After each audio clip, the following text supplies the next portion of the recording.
Por la gracia del Señor, hoy continuamos en nuestro curso de escatología reformada, aunque sabemos que es un tema secundario en un sentido, no le quita la importancia a este tema y que como iglesia tengamos que definir nuestra postura a la luz de la Biblia. Ustedes saben que como iglesia nos adherimos a la Confesión Bautista de Londres de 1689. Esta es una confesión amilenial y no somos amileniales porque la confesión lo diga, sino porque es, a nuestra opinión, según la luz que el Señor nos ha dado, es lo más consistente con lo que dice la Escritura. Cuando hablamos, por ejemplo, de la salvación, de si la salvación se pierde o no, ese es un tema conflictivo entre muchos evangélicos. Y hay argumentos que tiene el arminiano para decir que la salvación sí se pierde. Hay argumentos que tenemos como calvinistas para decir que no se pierde. Y en esa diferencia nosotros tenemos que ver la Escritura y ver cuál de esas posturas es más consistente con lo que la Biblia dice. Y lo mismo ocurre con la escatología. A pesar que existan premilenialistas históricos, dispensacionales, postmilenialistas, amilenialistas, eso no quita que nosotros no tengamos una posición o que cada uno en nuestra iglesia pueda creer lo que se le da la gana. No, como iglesia tenemos que tener una posición definida en lo que nosotros creemos es más consistente con lo que la Biblia enseña. Quisiera recomendar de nuevo este libro a quienes tengan posibilidad. Se llama El fin de los tiempos, del doctor Samuel Waldron. El fin de los tiempos es una escatología sencilla basada en el Evangelio. O sea, ve este libro, nunca has estudiado escatología o tienes dudas, acá se van a aclarar. Otro libro para quienes quieran empezar de cero es el de, si no me equivoco, Anthony Hokeman, que se llama La Biblia y el futuro. Ese libro te presenta una escatología de cero. De lo contrario, recomendamos seguir viendo el curso y ampliando su idea de la escatología. Pero los que quieran de la mano ir estudiando, recomiendo estos dos materiales. Y recomiendo ¿por qué? Porque, hermanos míos, hoy cualquiera escribe un libro y dice cualquier cosa de cualquier postura. Y muchas veces yo veo hermanos que tienen un cóctel en la cabeza. Y es porque comen de aquí, de aquí, de aquí, de allá. Y ni siquiera ellos saben lo que creen. Entonces, no solamente queremos repetir como loros y al mismo tiempo presumir que sabemos. No, deberíamos ir a la Escritura. O que estos libros nos conduzcan a la Escritura y poder tener una definición clara, como dijimos, que es más consistente con la Biblia, no que es más consistente con mi denominación, con el seminario donde estudio, con mis ideas, no, que es más consistente con la palabra de Dios. Amén. En la noche de hoy comenzaremos a ver el reino milenial. Lo vamos a ver en dos partes. Hoy yo les voy a compartir a ustedes la primera parte y el pastor Rubén el próximo miércoles les va a compartir el restante de esta doctrina, de esta enseñanza dentro del curso de escatología. El asunto del reino milenial, como vimos en el video anterior, todo gira en torno a lo que enseña Apocalipsis 20, versículo 1 al 10. De allí se desprenden diferentes ideas, de allí se desprenden las posiciones escatológicas que existen, todo parte de ese pasaje bíblico.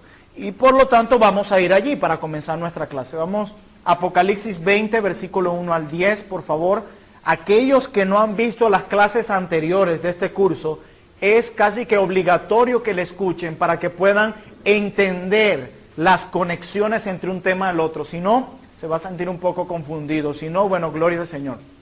Apocalipsis 20, del 1 al 10.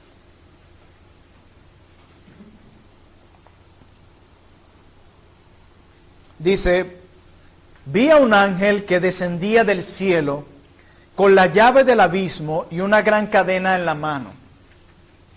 Y prendió al dragón, la serpiente antigua, que es el diablo y Satanás, y lo ató por 1000 años. Y lo arrojó al abismo y lo encerró, y puso sus sellos sobre él, para que no engañase más a las naciones, hasta que fuesen cumplidos los 1000 años, y después de esto debe ser desatado por un poco de tiempo. Y vi tronos, y se sentaron sobre ellos los que recibieron facultad de juzgar. y vi las almas de los decapitados por causa del testimonio de Jesús y por la palabra de Dios, los que no habían adorado a la bestia ni a su imagen y que no recibieron la marca en sus frentes ni en sus manos, y vivieron y reinaron con Cristo 1000 años. Dice el verso 5 de Apocalipsis 20. Pero los otros muertos no volvieron a vivir hasta que se cumplieron los 1000 años. Esta es la primera resurrección. Bienaventurado y santo el que tiene parte en la primera resurrección. La segunda muerte no tiene potestad sobre estos, sino que serán sacerdotes de Dios y de Cristo, y reinarán con él 1000 años. Verso 7. Cuando los 1000 años se cumplan, Satanás será suelto de su prisión, y saldrá a engañar a las naciones que están en los 4 ángulos de la tierra, a Gog y a Magog, a fin de reunirlos para la batalla, el número de los cuales es como la arena del mar. Y subieron sobre la anchura de la tierra, y rodearon el campamento de los santos y la ciudad amada. Y de Dios descendió fuego del cielo, y los consumió. Y el diablo, que los engañaba, fue lanzado en el lago de fuego y azufre, donde estaban la bestia y el falso profeta, y serán atormentados día y noche por los siglos de los siglos. Amén.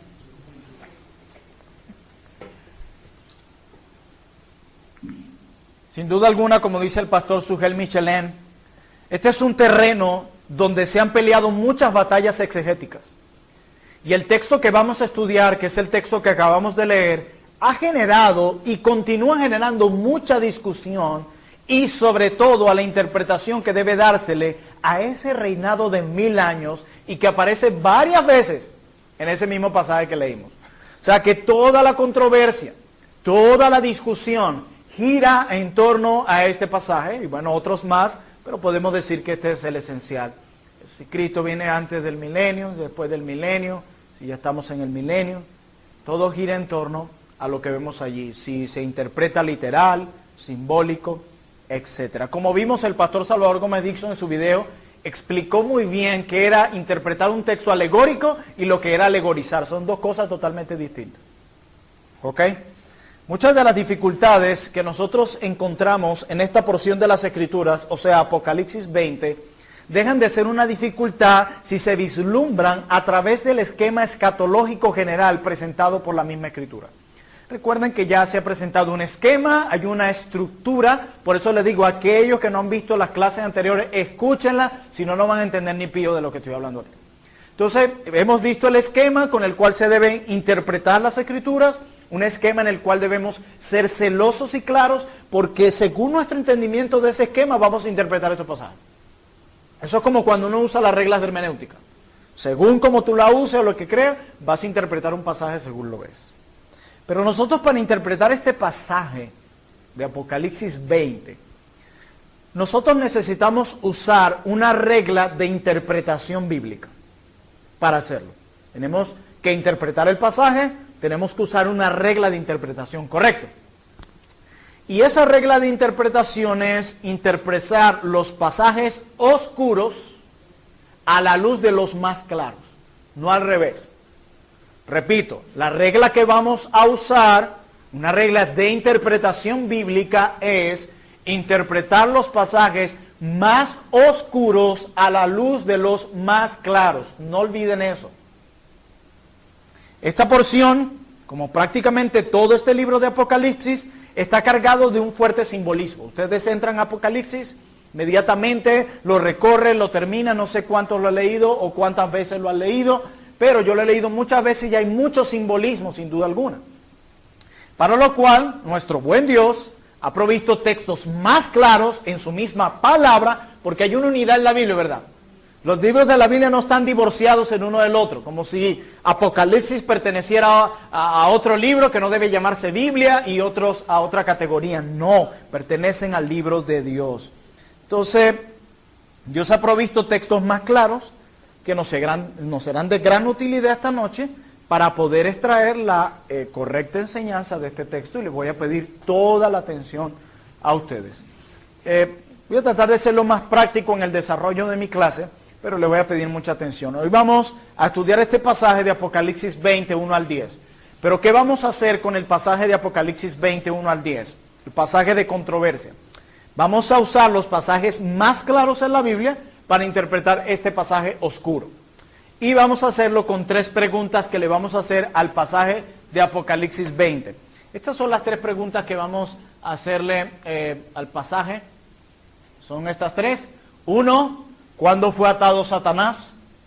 2, ¿por cuánto tiempo fue atado Satanás? Y 3, ¿con qué propósito fue atado Satanás? Estas 3 preguntas se las haremos al texto y las respuestas estarán allí y las vamos a encontrar también en los pasajes más claros para interpretar este pasaje oscuro. Amén. Sin más preámbulos, comencemos con a responder la primera pregunta que le hacemos a Apocalipsis 20, 1 al 10, y esta es la siguiente. El cuándo. ¿Cuándo fue atado Satanás? Esa es una buena pregunta, ¿verdad? Porque de allí surge la disyuntiva. ¿Por qué? Porque algunos piensan que cuando Cristo venga desde las nubes, Satanás será atado, se lleva a los suyos en secreto y luego vuelve a venir por el remanente judío, etcétera, etcétera, etcétera. Yo sé que a muchos les asombra, pero era lo que creía mucho de los que estamos aquí. Entonces, vamos a ser claros en esto. Muchos de aquí éramos así. Algunos tendrán un conocimiento más amplio que otros, pero la mayoría venimos de una posición como esta. Pero vamos a dejar que sea la palabra de Dios la que hable, la que responde a esta pregunta. ¿Qué vamos a hacer? Bueno, vamos a agarrar un pasaje o varios pasajes claros para comenzar a interpretar este pasaje oscuro. ¿Cuándo fue atado Satanás? No olvides, vamos en esa pregunta, no olvides las preguntas, porque si no olvidan la pregunta no van a entender qué estamos tratando de explicar con esos textos. ¿Cuándo? Vamos a interpretar el cuándo. Vamos a ir a los evangelios. Al Evangelio según Mateo específicamente, el capítulo 12, versículo 22 en adelante. Mateo 12, versículo 22. Dice la palabra del Señor. Entonces fue traído a él. ¿A quién es él? ¿A quién creen que está hablando aquí Marcos? Muy bien, a Cristo. Entonces fue traído a él un endemoniado, ciego y mudo, y le sanó de tal manera que el ciego y mudo veía y hablaba. Imagínense el impacto. Mire, una vez me decía un hermano que estas cosas a nosotros a veces no nos asombran tanto. Porque vivimos en una época donde hemos visto tantas cosas en la televisión, que ver eso, yo he visto cosas mayores. Pero el impacto, primero debe traer un impacto para nosotros porque esto es real. Y segundo, para la audiencia original, esto tuvo un impacto increíble. Y dice el 23, y analicemos bien este pasaje que lo vamos a ver varias veces hoy. 23, y toda la gente estaba atónita. Y decían, ¿será este aquel hijo de David? Verso 24, mas los fariseos al oírlo decían, este, o sea Jesús, no echa fuera los demonios sino por Belcebú, príncipe de los demonios. Wow. Unos atónicos, wow, ¿será el hijo de David? Y esto por otro lado, no, viene del diablo mismo. Y ahí es donde viene la sabiduría encarnada. Cristo en el verso siguiente dice, me pasé el 25, si lo tienen en su Biblia, si no yo se los voy a leer. Dice, sabiendo Jesús los pensamientos de ellos, les dijo, todo reino dividido contra sí mismo es asolado. Y toda ciudad o casa dividida contra sí mismo, ¿qué va a pasar? No permanecerá. Ahora sí, y el 26. Y si Satanás echa fuera a Satanás, mira lo que está haciendo Jesús aquí. Contra sí mismo está dividido. ¿Cómo pues permanecerá su reino? Dice el 27. Y si yo echo fuera los demonios por Belcebú, ¿por quién lo echan vuestros hijos? Por tanto, ellos serán vuestros jueces. Y mira lo que dice el 28. Pero si yo por el Espíritu de Dios echo fuera los demonios, que era así o no, el Espíritu de Dios, ciertamente vendrá en un futuro el reino de Dios. Ha llegado a vosotros el reino de Dios, porque ¿cómo puede alguno entrar en la casa del hombre fuerte y saquear sus bienes si primero qué? y entonces podrá sacar su casa.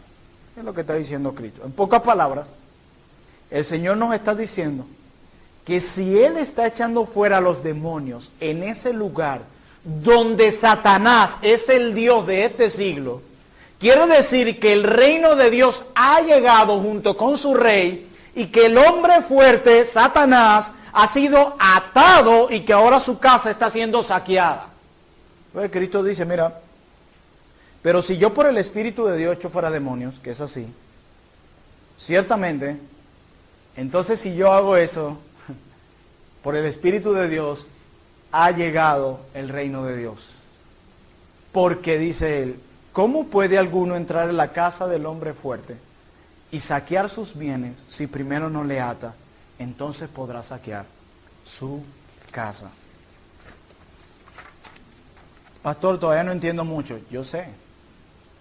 Vamos a Lucas. Pero no pierdan de vista esto, por favor. ¿Vieron lo que Cristo dice? No se puede saquear la casa del hombre fuerte si primero no se ata. Y Cristo dice, ya llegó el rey. Yo aquí puedo echar los demonios por medio del Espíritu de Dios. ¿Dónde está el hombre fuerte que este rey está echando fuera demonios? ¿Qué pasaría ahí? Dice Lucas,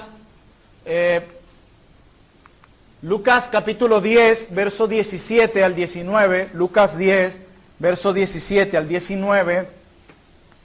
El contexto es cuando los 70 son enviados a predicar el Evangelio, que se esparce el Evangelio, ¿cierto? Dice, volvieron los 70 con gozo, diciendo, Señor, aún los demonios se nos sujetan en tu nombre. Mira la felicidad de esos hombres. ¿Cómo vendría? Que fuera. Hermano, ¿tú sabes lo que es? Nosotros nunca hemos experimentado algo así. Hemos visto en películas y ahí. Pero que veas algo así cara a cara y que tú veas que en el nombre de Jesús, y después en el nombre de Jesús, ¿qué está pasando aquí? Esto es increíble y vienen ellos contentos. Ellos fueron enviados a predicar el Evangelio y se les dio autoridad sobre los demonios y ellos vienen contentos. Y en el 18 Cristo les dijo, mira la respuesta ante, ellos le dicen, apenas en tu nombre Jesús, estamos echando afuera demonios. Y les dijo Cristo, yo veía a Satanás caer del cielo como un rayo. Y dice, he aquí, os doy potestad de hollar serpientes y escorpiones, y sobre toda fuerza del enemigo, y nada os dañará. ¿Qué pasó? Que el Dios de este siglo no le puede hacer nada a estos hombres débiles. No pierda la conexión del Evangelio del texto que leímos anteriormente en Mateo. Mientras que el pasaje presente, Jesús habla de la repentina caída de Satanás. Dice que como relámpago, o sea, fue repentino. Y nos habla que fue también sorprendente, y esto porque los discípulos no esperaban esta victoria. Ellos parecía que no esperaban hacer lo que estaban haciendo. No lo esperaban. Quizás porque ni el mismo diablo lo esperaba. En otros lugares, el maestro, o sea Jesús, se refiere a la expulsión del príncipe del mal. Ya no se está hablando que el hombre fuerte es atado, ya no se está hablando que Satanás cayó como un rayo, pero en el Evangelio de Juan nos dice algo más. Recuerden que no podemos desconectar ninguno de estos textos. Es en Juan 2:31, recuerden que estamos en el cuándo. Dice en Juan 2:31. Dice, ahora, presente, es el juicio de este mundo. De nuevo, ahora el príncipe de este mundo será echado afuera. No habla en futuro, habla en presente o no. Y dice el 32, y yo, si fuere levantado de la tierra, a todos atraeré a mí mismo. Y esto último lo dice en relación con su propia actividad, de atraer a los hombres a sí mismo. Pero miren esto. A esta caída, no pierdan de vista lo anterior, a esta caída y expulsión de Satanás, hay que agregar otra expresión simbólica adicional. La de Mateo. Atar al hombre fuerte. ¿Y de quién se refiere ahí según lo que le han dicho los fariseos? A Belcebú. En la interpretación de Apocalipsis 20, 1 al 3, nosotros deberíamos hacerle justicia a estos pasajes, considerando esto. Una buena norma exegética es siempre permitir que la Escritura interprete la Escritura, ¿cierto? Hagamos una comparación aquí. ¿Cómo? El de Mateo. Juan. Ok, Juan 12:31, correcto, gracias mi hermano. Aquí vamos a hacer una comparación. ¿Qué dice Apocalipsis 20? ¿Qué dice Cristo en Mateo 12? ¿Viste cómo los dos textos se hablan de los eventos y hay una conexión entre ellos? Nos habla que el rey, cuando instaura el reino, ata al hombre fuerte para que se pudiera hacer lo que él mismo hacía, lo que los discípulos hacían, ¿no? Nos dice que ve a Satanás caer como un rayo, nos dice que Satanás será expulsado, nos habla en presente y hay una gran relación entre Apocalipsis 20 y Mateo 12. Estamos interpretando un pasaje oscuro a la luz de un pasaje claro. Sigamos viendo. Lucas 11, recuerde que estamos en el cuando Satanás fue atado. Lucas 11, 17 al 22. Lucas 11, 17 al 22. Dice, mas él, el pasaje que leímos, conociendo los pensamientos de ellos, les dijo, todo reino dividido contra sí mismo es asolado, y una casa dividida contra sí misma cae. Y si también Satanás está dividido contra sí mismo, ¿cómo permanecerá su reino?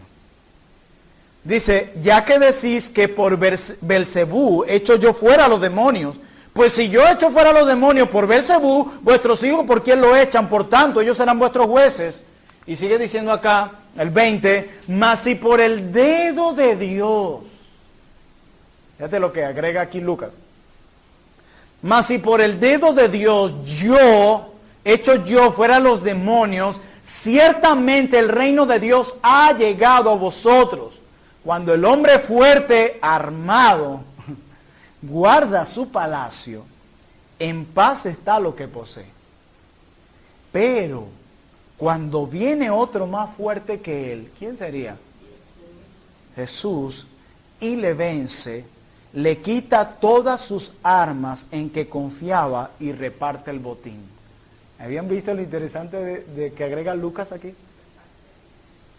Pero nos habla de lo que hace este rey cuando llega y en la comparación con los textos anteriores que Cristo dice lo que hizo y nos explica la razón de por qué se ve esa liberación de demonios de manera increíble. Ustedes no ven eso con tanto detalle en el Antiguo Pacto, ¿verdad? Como lo vemos allí.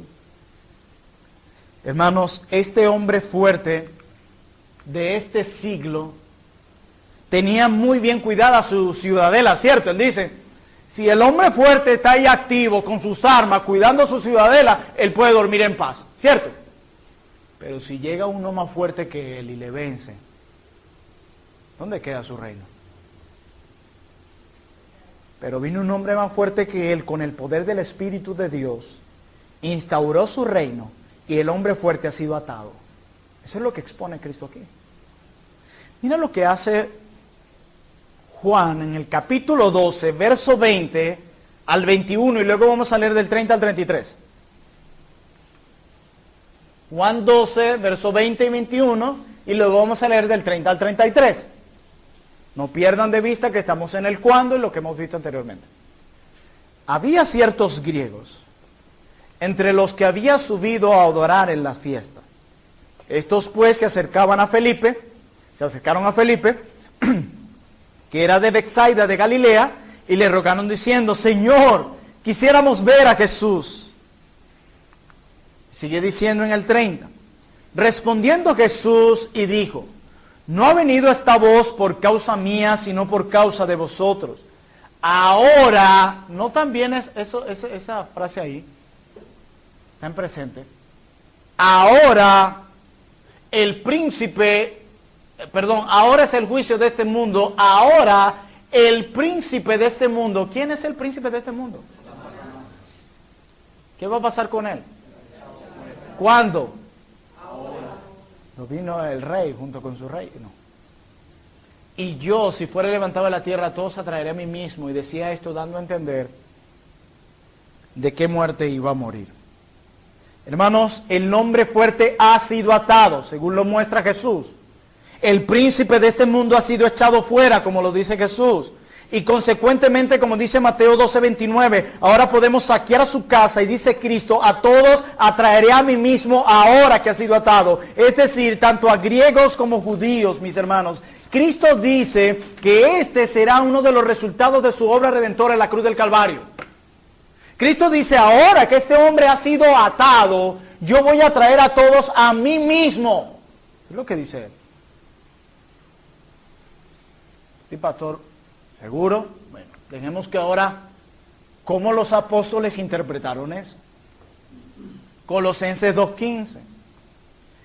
Y despojando a los principados y a las potestades. Hermano, noten cada palabra, por favor.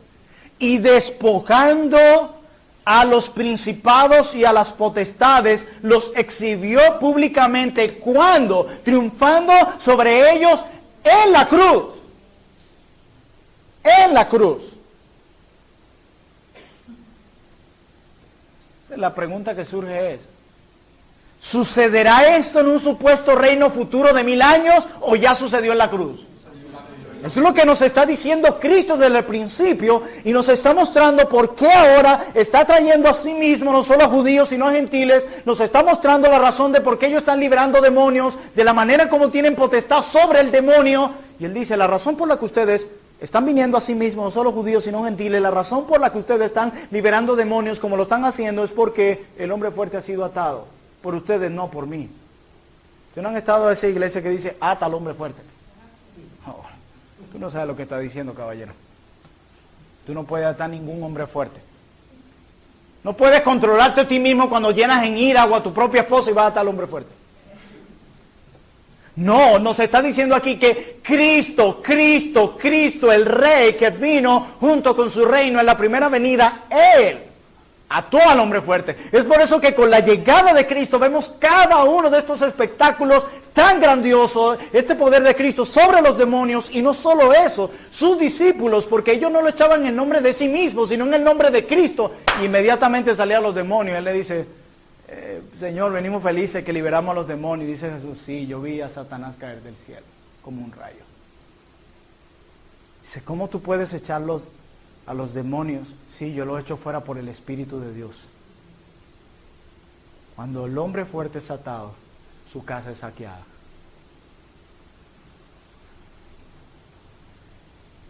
Interesante. Y es lo que dice el escritor de Hebreos. Recuerden que estamos en el cuándo. Hebreos 2, 14 al 15. Así que, por cuanto los hijos participaron de carne y sangre, Él también participó de lo mismo. Nos está hablando del escritor de Hebreos pasado. Para destruir, ¿por medio de qué? ¿No es lo mismo que está diciendo Pablo acá? Triunfando sobre ellos en la cruz, por medio de su muerte.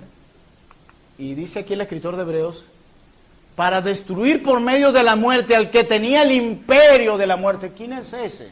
Satanás. Esto es al diablo. Y librar a todos los que por el temor de la muerte estaban durante toda la vida sujetos a servidumbre. Vino a liberarlos. Increíble. Pero hay algo interesante. Vamos a aplicar otra regla de hermenéutica. Vamos a interpretar las palabras en su sentido original. Vamos a ver algo aquí. Hay una palabra que yo quiero que tengamos en cuenta aquí. La palabra destruir. ¿La tiene? Tenemos destruir. Dice, vino para destruir por medio de la muerte al que tenía el imperio de la muerte. Esto es el diablo. Pastor, usted sí se equivocó hoy. Usted dice que vino a destruir a Satanás. Ajá, ¿y qué es lo que uno ve? Dice que el diablo está suelto, que anda como león rugiente. Entonces, ¿qué pasó con eso? Bueno, para entenderlo debemos ver la palabra en su sentido original. La palabra destruir, no olviden. La palabra que se utiliza en griego para destruir es la palabra katargeo. Kata, abajo, y argo significa obrar. En realidad la palabra no significa destruir algo, sino reducir a la impotencia, quitarle poder. ¿Vieron eso? ¿Lo entendieron? O sea que es como si el texto dijera aquí. Vino para, quitarle poder por medio de la muerte el que tenía el imperio, esto es al diablo. No, desaparecer, ya no existe. No, reducir a la impotencia, quitarle su poder. Pastor, no le creo. Vamos a hacerlo más fácil. Esa palabra griega es la misma usada en Romanos capítulo 6, versículo 6. ¿En dónde, pastor? Aquí se los traigo. Sabiendo esto, dice Pablo, hablando de que hemos sido libertados del pecado, dice que nuestro viejo hombre fue crucificado juntamente con él para que el cuerpo del pecado sea destruido. Es la misma palabra, catargeo, que se usa ya para destruir, a fin de que no sirvamos más al pecado. A ver, si ustedes entonces piensan que destruir y desaparecer por completo, levante la mano los glorificados, por favor.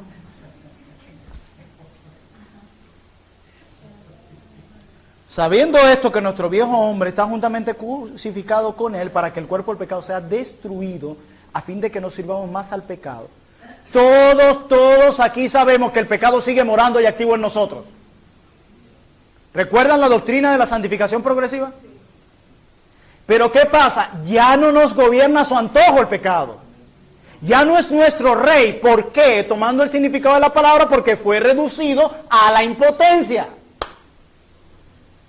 ¿No existe ya el pecado en ti, Lino, Fernando, Héctor?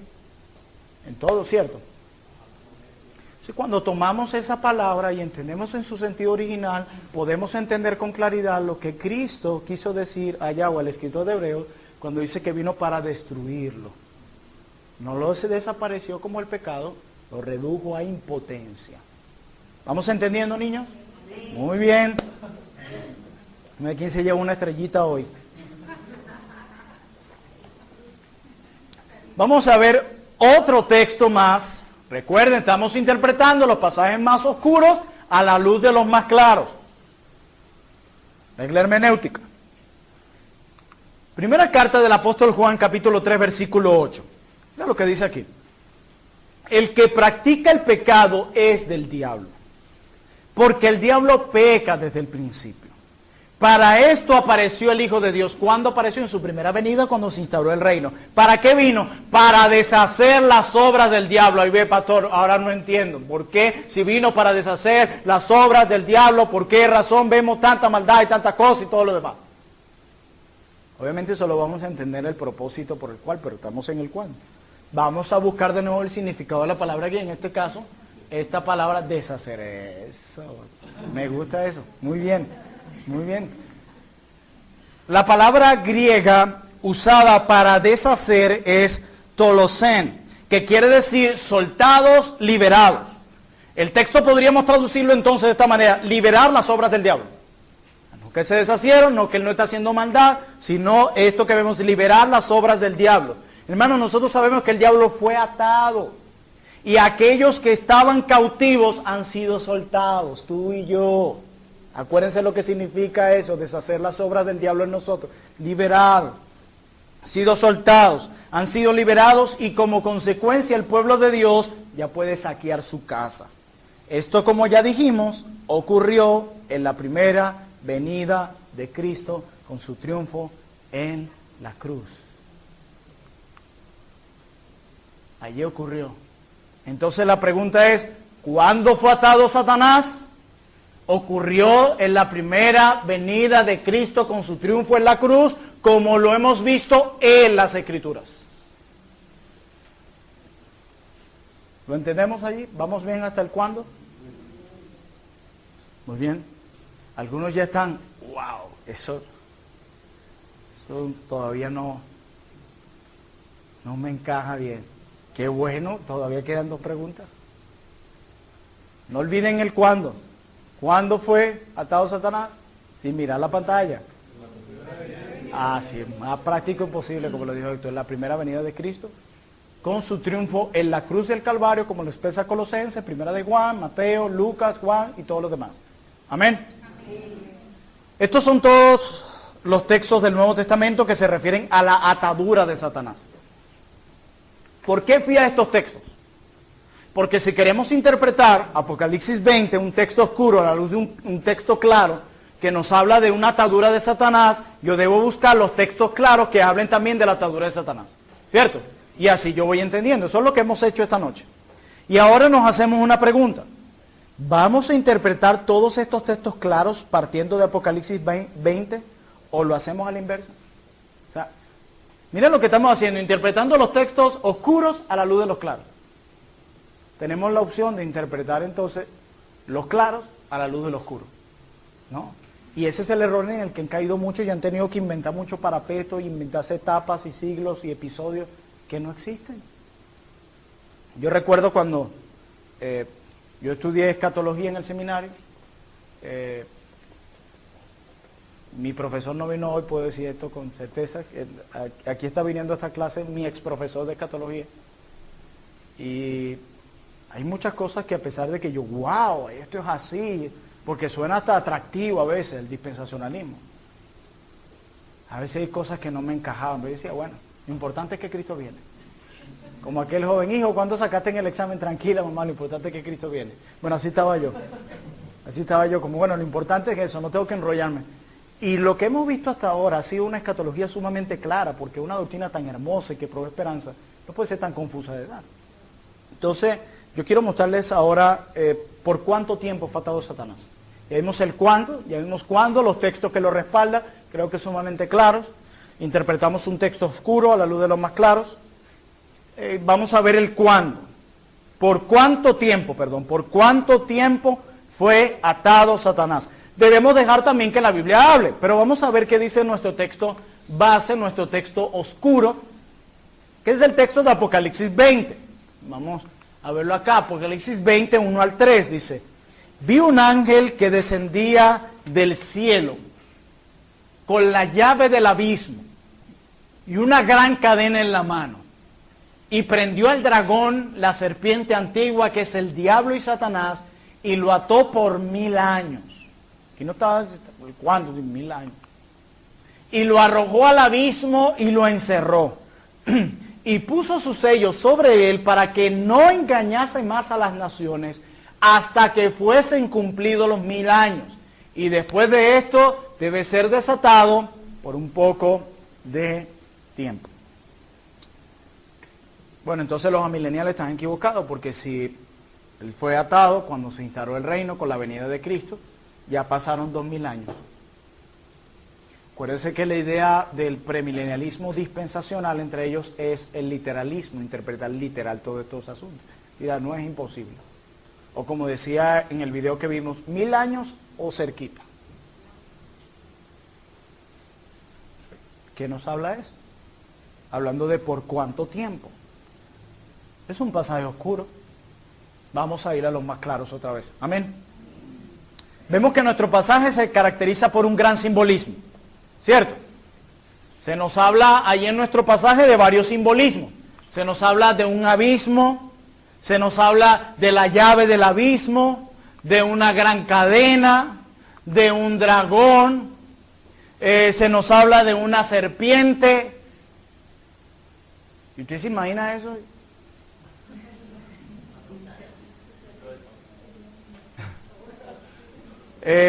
Ustedes recuerdan lo que dijo el pastor Salvador en su video, que este tipo de lenguajes era muy familiar para un judío. Eso lo vemos en las profecías, en los escritos, pero para nosotros en Occidente eso no es normal. Entonces por eso tenemos que ir a ver los pasajes más oscuros, a ser interpretados a la luz de los más claros. Pero quiero decir algo interesante aquí.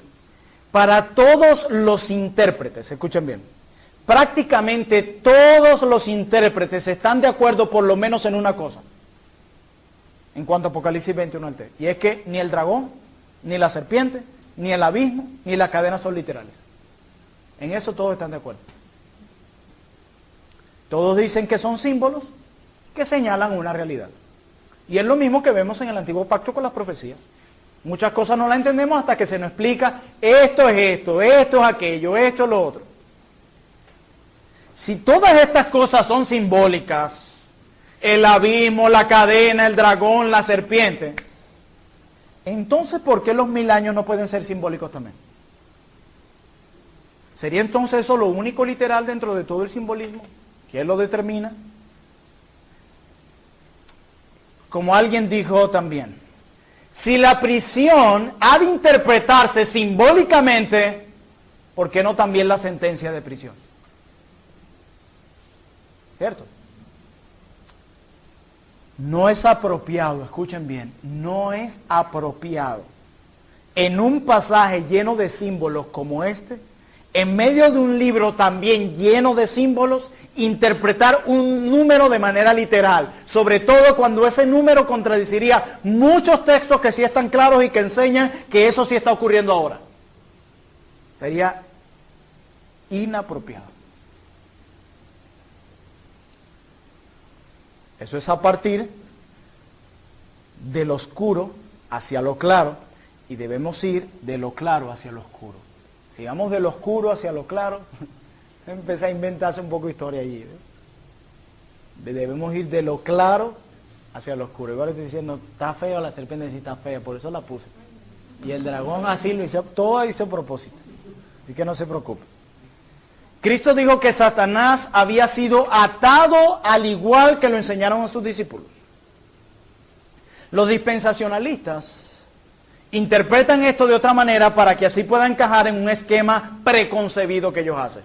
El próximo miércoles tendrán una guía donde se les van a presentar todos los esquemas escatológicos. En toda la Escritura no existe otro pasaje, escuche bien, en toda la Escritura no existe otro pasaje bíblico que hable en un lenguaje simple y llano, no simbólico, de un reino de 1000 años, a excepción de Apocalipsis 20. No existe otro. No queremos decir con esto que un solo texto de las Escrituras no sea suficiente, no es eso.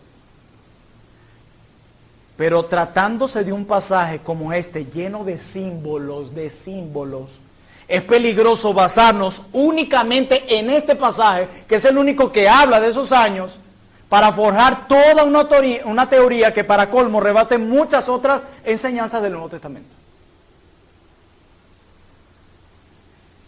Así que por cuánto tiempo, como voy a explicar más adelante, creemos que es un tiempo que tiene un límite, pero que no podemos tomar literal. Así de sencillo. Así de sencillo. Es el único pasaje que describe esto. Yo no puedo sacar doctrina de un solo texto. Vamos a ir a la tercera y última pregunta y luego voy a añadir algo acerca de la segunda. Ya vimos el cuándo, ¿verdad? Lo entendemos. Cuando Cristo, sobre la cruz, ¿cuánto tiempo? 1000 años, que no son literales, creemos son simbólicos, por todo el simbolismo en el que se encuentra, por ser el único pasaje donde se presenta, etc. Ahora cerremos viendo con qué propósito fue atado Satanás. Es muy importante. ¿Con qué propósito fue atado Satanás? Dejemos que la Biblia nos lo diga. Vamos a ir de nuevo a nuestro pasaje de Apocalipsis 20, versículos 1 al 3, pero vamos a leer únicamente el 3. Y hablando de Satanás dice, y lo arrojó al abismo y lo encerró y puso sus sellos sobre él. ¿Para qué? Para que no engañase más a las naciones. Hay un para allí, propósito. Dice aquí, hasta que fuesen cumplidos 1000 años y después de esto debe ser desatado por un poco tiempo. Hermanos míos, antes de la venida del Señor, me refiero a la primera venida, los gentiles, o sea, nosotros, se encontraban sumidos en densas tinieblas, eso dice la Biblia. ¿Por qué? Porque solamente Israel tenía luz de toda la revelación divina. Eso no es un secreto para nosotros. Satanás tenía a los gentiles en sus manos. La luz del Evangelio, como lo dice Pablo en uno de sus textos, la luz de la revelación de Dios no había llegado a ellos, no les había resplandecido. Y dice el texto que el Dios de este siglo les cegó el entendimiento. No pierdan de vista lo que acabo de decir. Y lo voy a volver a repetir. Antes de la venida del Señor, los gentiles se encontraban sumidos en densas tinieblas, ya que solo Israel tenía la luz de toda la revelación divina. Satanás tenía a los gentiles en sus manos, la luz del Evangelio, la luz de la revelación de Dios no había llegado a ellos. No lo pierdan de vista, estamos en él con qué propósito fatado. Dice, para que no engañase más a las naciones. Vamos a otro texto, vamos a interpretar el texto oscuro a la luz de los más claros. Hemos dicho que la luz de la revelación divina solo estaba en Israel. Satanás tenía al resto de las naciones en sus manos. Vamos a Hechos 14, verso 14 al 16. Los que tengan su Biblia y quieran subrayar algunos detalles ahí, siéntanse en confianza. Hechos 14, 14 al 16. Dice, cuando le oyeron los apóstoles, Bernabé y Pablo rasgaron sus ropas y se lanzaron entre la multitud dando voces y diciendo, varones, ¿por qué hacéis esto? Nosotros también somos hombres semejantes a vosotros. Siguen diciendo, que os anunciamos que de estas vanidades os convirtáis al Dios vivo, que hizo el cielo y la tierra, el mar y todo lo que en ellos hay. Y es lo que dice el 16. En las edades pasadas, Él ha dejado a todas las gentes andar en sus propios caminos. Hermanos, antes de la venida de Cristo, las naciones fueron engañadas para que andaran en sus propios caminos. Y quiero ver otro pasaje claro. Hechos 17:30. Pero Dios, recuerde que estamos en ¿por qué propósito fatado? Pero Dios, habiendo pasado por alto los tiempos de esta ignorancia, ahora manda a todos los hombres en Israel, en todo lugar, que se arrepientan. Hermanos, hubo muy pocas excepciones de gentiles arrepentidos en el Antiguo Testamento. ¿Se habían dado cuenta de eso cuando leen el Antiguo Testamento? Nómbrenme una excepción.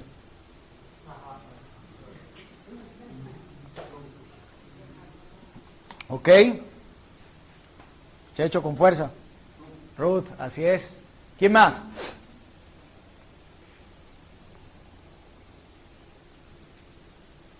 Amén. Sí, pastor, claro. Poquitos se salvaron en el Antiguo Testamento. ¿Quiere? Ahora me acuerdo. ¿Cómo?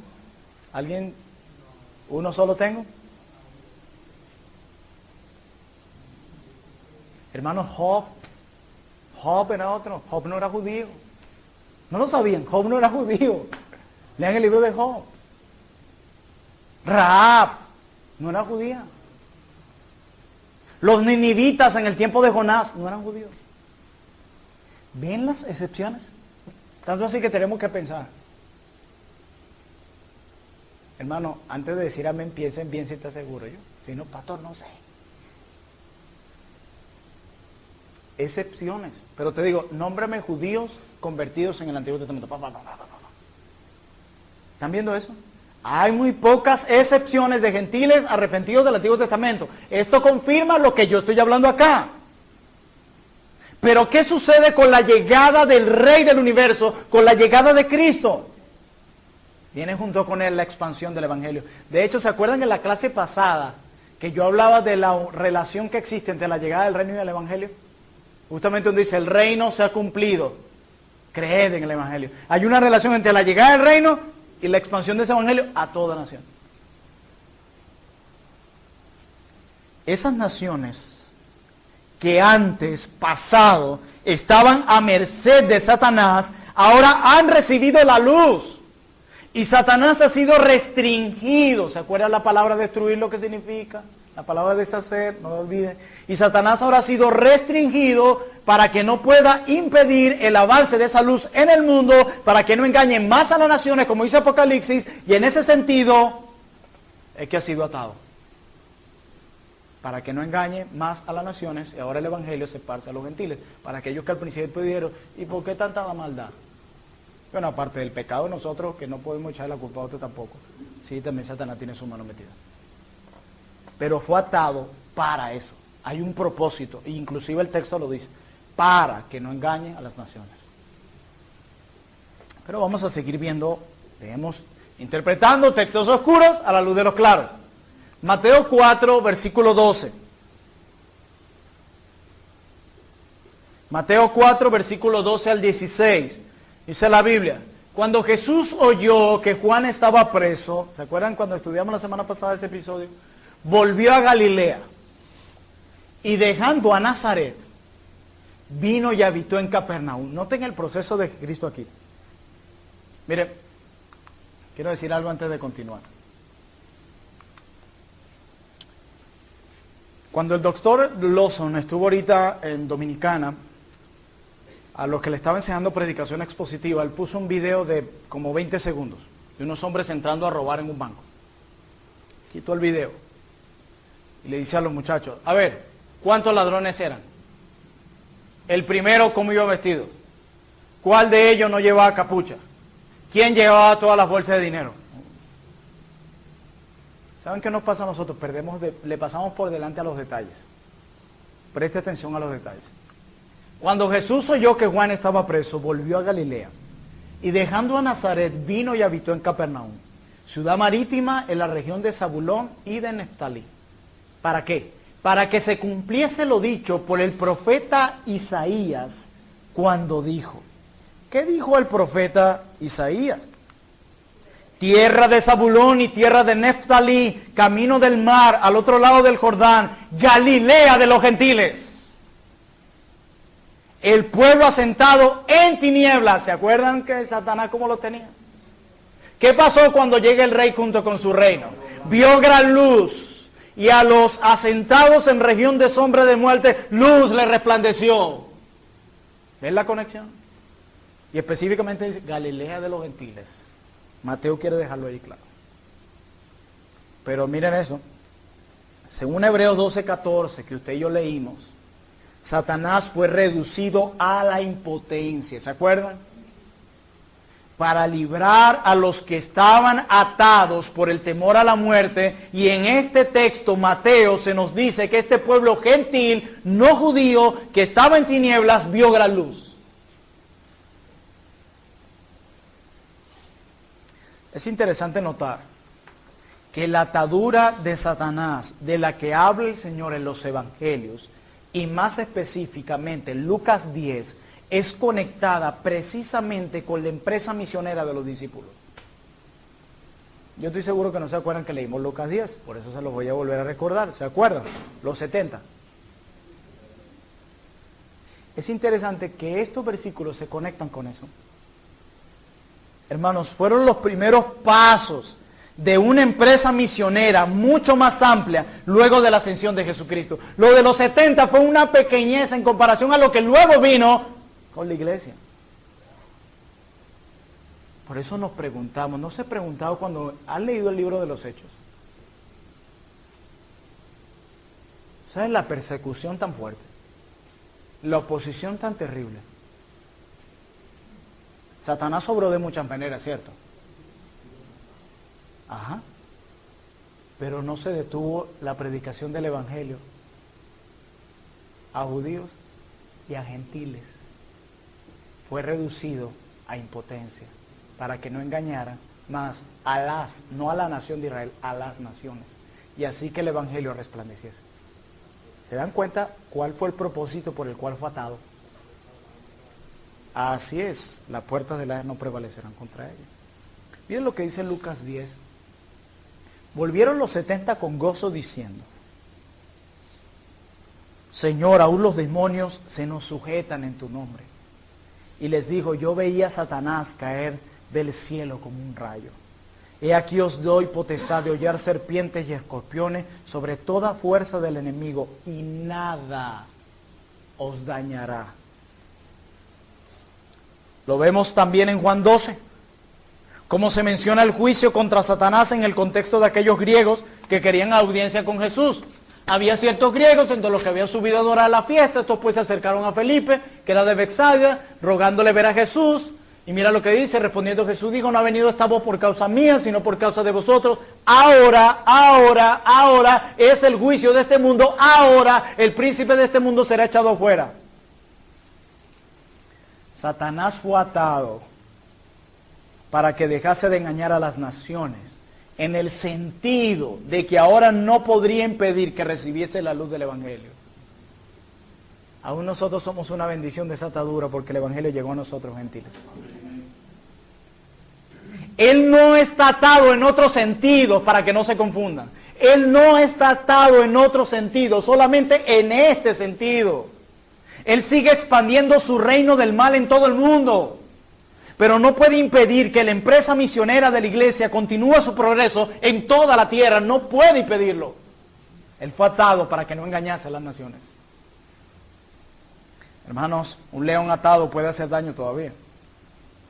Todo depende del tamaño de la cadena. Así es.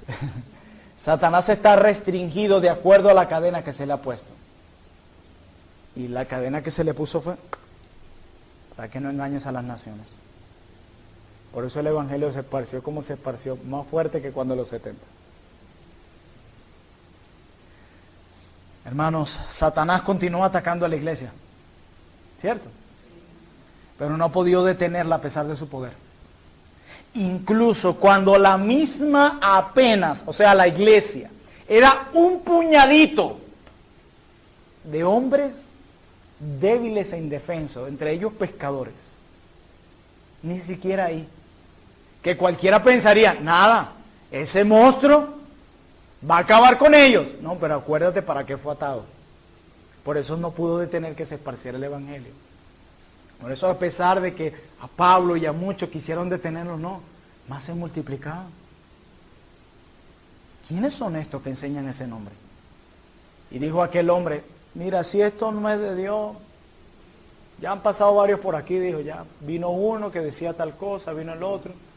Sí que si esto no es de Dios, esto se acaba. Pero si es de Dios, esto no es lo para. Y así fue. 2018 aquí estamos. Pero debido a eso, que Satanás fue atado. Si no, hubiese hecho lo que había hecho en la antigüedad, cegar a los gentiles. Esto había de haber sido un gran consuelo para los primeros creyentes en los días de Juan. Porque el libro de Apocalipsis se escribió para eso, para dar consuelo, esperanza. De hecho dice, comienza la revelación de nuestro Señor Jesucristo. No de Israel, no del Armagedón, no del sello de la bestia, no, revelación del Señor Jesucristo. Él es el centro de las profecías. Es lo que dice aquí el Apocalipsis. Juan a las 7 iglesias que están en Asia. Gracia y paz a vosotros del que es y que era y que ha de venir, y de los 7 espíritus que están delante de su trono. Dice, yo Juan, vuestro hermano, y copartícipe vuestro en la tribulación. Hermano, están pasando momentos muy duros. Mira lo que dice, en el reino y en la paciencia de Jesucristo. Copartícipe vuestro en la tribulación. Copartícipe en el reino. Dice, y en la paciencia de Jesucristo, estaba en la isla llamada Patmos, por causa de la palabra de Dios. Y hermano, Juan está preso y está escribiendo. Está esparciendo un mensaje a su iglesia. No lo pudieron detener. Y ustedes saben por qué. Dice, yo estaba en el Espíritu en el día del Señor y oí detrás de mí una gran voz como de trompeta que decía, yo soy el Alfa y el Omega, el primero y el último. Escribe en un libro lo que ves y envíalo a las 7 iglesias que están en Asia. Fíjate quién se le envía. A Éfeso, a Esmirna, Pérgamo, Tiatira, Sardis, Filadelfia, Laodicea. Y dice en Apocalipsis 22:16, yo Jesús he enviado mi ángel para daros testimonio de estas cosas en las iglesias. Yo soy la raíz y el linaje de David, la estrella resplandeciente de la mañana. Hermano, Juan estaba padeciendo por la fiera persecución por parte del Imperio Romano, al igual de toda la iglesia en el mundo. ¿Qué intenta Dios al revelarle a Juan el libro de Apocalipsis? Darle una perspectiva consoladora de las cosas que están ocurriendo. Es por esto que pasa, Juan. ¿Se acuerdan lo que hizo con Juan el Bautista? Pero si interpretamos este libro como irresponsablemente lo interpretan muchos hoy, ¿en qué sentido podemos ver este libro como consuelo para la iglesia? Por eso es que muchos le tienen miedo al libro de Apocalipsis. Porque no lo mostraron como un libro que produce consuelo. Hermano, cuando muchos llegamos a la verdad bíblica, tú empezabas, pastor, ¿usted ha leído el libro de Apocalipsis? Sí. Es que como fuerte, que fuego, que no sé qué, que el que tiene tantos ojos. Llegan al plan de lectura y un freno ahí. Bueno, yo 24, 31, en enero agarro Génesis otra vez. Algunos dicen, yo leo Apocalipsis cuando esté preparado. Pero eso se debe a esa idea errónea de que nos han mentido que es un espanto. Y no entendemos que un libro que se escribió para producir consuelo. Por eso la historia de aquel abuelito, ¿se acuerdan? ¿Y tú sabes qué significa el libro Apocalipsis? Sí, que al final nosotros ganamos. Es eso, hermanos. Es eso. Por eso si interpretamos este libro de esa manera irresponsable, no vamos a acercarnos a él. Ya cierro con este texto de los Salmos. Salmo 2, versículos 7 al 8. Dice, yo publicaré el decreto. Jehová me ha dicho, mi hijo eres tú, yo te engendré hoy. Pídeme y te daré por herencia, ¿qué? Solo Israel, las naciones, todas. Y como posesión tuya los confines de la tierra. Y cuando dice las naciones se está refiriendo al pueblo suyo allí. No como mucho, Venezuela para Cristo. Suena bonito, pero otra realidad. Salmo 72, 8 al 17. Dominará de mar a mar, miren esto, y desde el río hasta los confines de la tierra. Ante él se postrarán los moradores del desierto y sus enemigos lamerán el polvo. Los reyes de Tarsi y de las costas traerán presentes, los reyes de Saba y de Seba ofrecerán dones, todos los reyes se postrarán delante de él, todas las naciones le servirán. Y sigue hablando. Porque él librará al menesteroso que clamare, y al afligido que no tuviera quien le socorra. Tendrá misericordia del pobre y del menesteroso, y salvará la vida de los pobres. Quiero hacer un stop aquí. No está hablando de que los pobres van al cielo porque son pobres. No, el infierno también está lleno de muchos pobres. ¿Oyeron? Esto no tiene nada que ver con socialismo. Tengan cuidado como están y se ríen, pero esa es la realidad. Son muchos textos argumentados a favor de. La salvación es por gracia. No porque tengas poco, tengas mucho, es por gracia. Así como hay ricos malvados y pobres malvados. Si no veamos, este salón está lleno de pobres convertidos y de ricos también. Solo que ahora se volvieron pobres, pero eran ricos. Dice el 14, de engaño y de violencia redimirá sus almas, y la sangre de ellos será preciosa ante sus ojos. Dice el 15, vivirá y se le dará del oro de Saba, y se orará por él continuamente. Todo el día se le bendecirá, será echado un puñado de grano en la tierra, en las cumbres de los montes. Su fruto hará ruido como el Líbano, y los de la ciudad florecerán como la hierba de la tierra. Miren esto, será su nombre para siempre. Se perpetuará su nombre mientras dure el sol. Benditas serán en él todas las naciones. Satanás está atado. Lo llamarán bienaventurado. Increíble. Hermanos, Satanás no podría con todo su poder detener el cumplimiento de todas estas profecías. De que todas las naciones vendrían a él. Satanás no podía. ¿Se acuerdan lo que dice Jesús en Lucas? Si viene uno más fuerte que él y le vence, saqueará su casa. Ajá. El evangelio debía ser predicado a todas las naciones. A todas las naciones. A toda lengua, tribu y nación. Y luego que el evangelio fuese predicado a todas las naciones, vendría el fin, no el milenio. ¿Escucharon eso? El evangelio debía ser predicado a todas las naciones. Entonces vendrá el fin, no el milenio. Estamos en. Mateo 24, 3 y 14. Y estando él sentado en el monte de los olivos, los discípulos se le acercaron aparte diciendo, dinos, ¿cuándo serán estas cosas? ¿Y qué señal habrá de tu venida y del fin del siglo? La pregunta de todo el mundo. Está en el contexto de Mateo 24. ¿Qué señales habrá de tu venida y del fin del siglo? Y mira la respuesta de Jesús. ¿Ustedes quieren saber cuándo es el fin del siglo? Yo se lo voy a decir. Y será predicado este evangelio del reino en todo el mundo para testimonio a todas las naciones, y entonces vendrá el milenio. Vendrá el fin. Vendrá el fin. Increíble, ¿verdad? ¿Cuándo será el fin del siglo, maestro?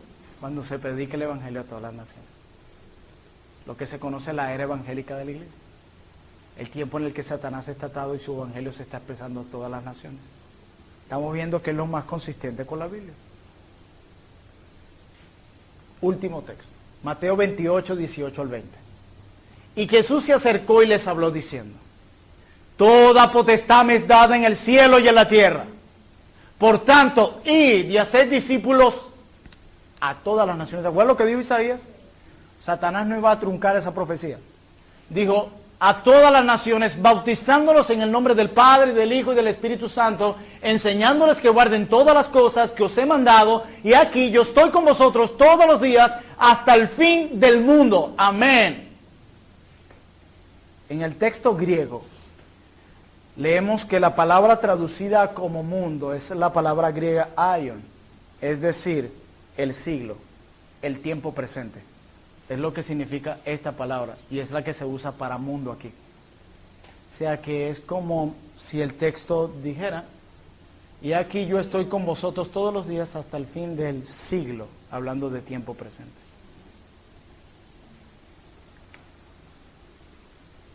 Ya hemos visto cuándo fue atado Satanás, por cuánto tiempo fue atado Satanás, simbólico. ¿Y con qué propósito fue atado? No para otros propósitos, sino para el que vimos hoy. ¿Entendemos por qué nuestra postura? ¿Cómo es más consistente con la Biblia? Estamos anhelando el fin de este siglo. Y la venida del Señor. No una venida en secreto, luego se va y luego viene. ¿Se acuerdan la estructura? Solo 2 tramos. Siembra y ciega, 2 siglos. Ese es el esquema. El próximo miércoles el pastor Rubén va a estar dando unas aplicaciones sobre estas convicciones que nos van a dar más luz todavía. Y culminar con este tema del reino milenial. Ya estamos culminando con este curso. Pero yo espero esto esté infundiendo esperanza a cada uno de nosotros. Muchas esperanzas. Y sacar ese terror que metieron en nuestras cabezas. Y poder abrir la Biblia, incluyendo el libro de Apocalipsis, y encontrar esperanza. El Señor se glorifique, que venga pronto. Oremos.